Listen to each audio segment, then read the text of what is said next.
मैंने आपको वचन दिया तुम्हारे पुत्रों को जवान बनाऊंगा, लेकिन इसके लिए मुझे थोड़ा समय दें। यमुना के किनारे अपने पुत्रों के दुख में दुखी भक्ति बैठी हुई है।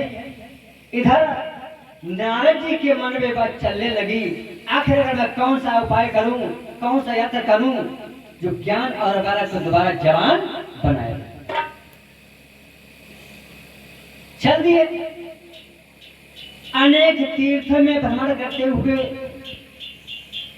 प्रयाग गया, अनेक जगह जाते हुए सोचते हैं, पूछते हैं, लेकिन कोई यत्न, कोई उपाय ढूंढने से मिलता नहीं है। जा रहे थे तो अनायास इनके कान में आवाज आई, ए नारद, इसके लिए आप सत्कर्म करो। अब तो नारद जी के मन में ये बात गूंजे कि सत्कर्म क्या होता है। इसी बात को सोचते हुए आप कहां पहुंचे? बद्रिका आश्रम। बद्रिका धाम में इनके सबसे बड़े भैया थे सनक, सरनन, सत कुमार आदि। वो तपस्या कर रहे थे, अपने भाइयों के पास गए और जाकर के आपने प्रणाम तो कर लिया, लेकिन और कुछ भी नहीं बोल पाए। तो सौनक कहने लगे, अरे देवर्षि, आपका बेटा कभी शांत नहीं रहता था, हमेशा इसे नारायण की धुन निकला करती थी, और आज तुम्हारे इस चेहरे पर चिंता की लकीरें क्यों है? क्या बात हो गई? पूछना क्या चाह रहे थे? ज्ञान वैराग्य का कल्याण कैसे हो? एक ढूंढने गए थे, लेकिन बीच बात कौन सी मिल गई? सत्कर्म क्या होता?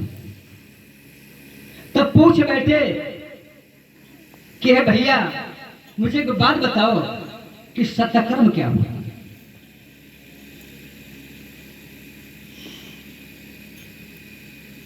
सौनक कहने लगे, भैया इसमें कोई पूछने वाली बात क्या है? सबसे बड़ा सत्कर्म तो यह है कि मानव चूल्हा पाकर के जितना हो सके दूसरे का हम भला करें, दूसरे की भलाई करें। क्यों?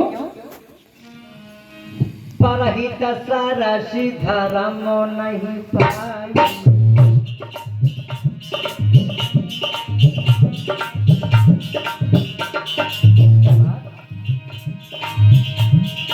परहित सारा धर्म नहीं भाई, पर पीड़ा समन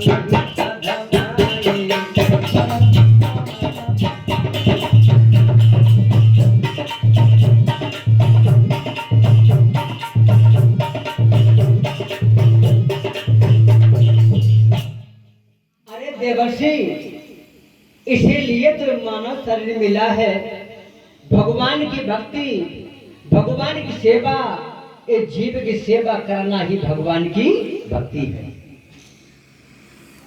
अब कहो, कल के भैया एक बात मुझे और आपसे पूछनी है, वो ये है कि ज्ञान और वैराग्य बुढ़ापे को पा गए हैं, उनको जबान बनाने का वचन मैं देवी भक्ति को देके आया हूँ। मुझे कोई इतना उपाय नहीं मिला, इसलिए तुम्हारे पास आए, आप ही समझाएं। सौनक ऋषि ये सुनकर के हंसने लगे और के भैया नारद, जब कलिकाल में, जब कलयुग में, इस कलयुग में ज्ञानी वैरागी अब ढूंढ से मिलने वाले नहीं है। इस संसार में जीव अपनी इंद्रियों को प्रसन्न करने में लगा हुआ है और इसी में अपने जीवन को व्यतीत कर रहा है। भगवान की भक्ति, भगवान का भजन करने का समय कहाँ है? और आप ज्ञान वैराग को वचन देके चले आए। भैया कुछ तो उपाय बताओ। कहने वो उपाय केवल एक है। वो उपाय क्या है? अगर ज्ञान और वैराग्य को श्रीमद् भागवत कथा सुनाई जाए तो उनका कल्याण हो जाए। नारद जी कहने लगे भैया अगर इस भागवत से कल्याण हो जाए तो फिर सुनाएगा कौन? मैं तो ये सोचता हूँ कि तुम्हारे द्वारा अगर ये कथा सुनी जाए, सुनाई जाए आपके द्वारा तो ज्यादा बढ़िया। सोने को बोले बहुत बढ़िया बात, जो बोले सोई सागर खोले। हमें उपाय बता, में हमें जो काम करें।